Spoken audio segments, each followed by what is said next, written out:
नमस्कार सांग माने राधे राधे स्वागत जनाऊँ मोर आउटे फ्रेश मिनी कुकिंग वीडियो को किछि दिन हम मोर वीडियो अपलोड हो पार नथला सेति सॉरी एबे कंटिन्यू आसीबो ए सब होउछि देसी बिलाती।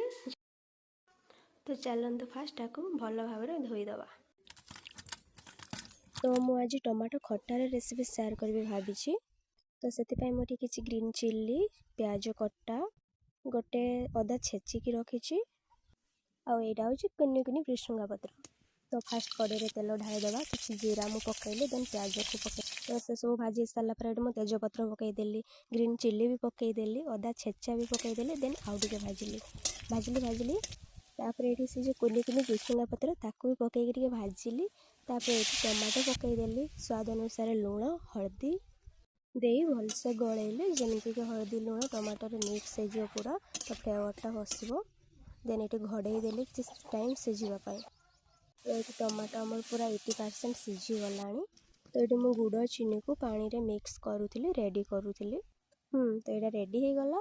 तो अबे मुझे गुड़ चीनी रो पानी को टमाटो मिक्स करदेली भल से मिक्स करदेली तापर ये गोटे ग्रीन चिल्ली काटिकी रखीदी पकईदेली सुंदर देखा देखु केमती कलर चेंज पूरा। तो रेडी हो गला मोर टमाटो खट्टा पूरा रेडी। वीडियो जब एपर्यंत देखुं please like comment share and subscribe करने को जमारे भूलिए। राधे राधे।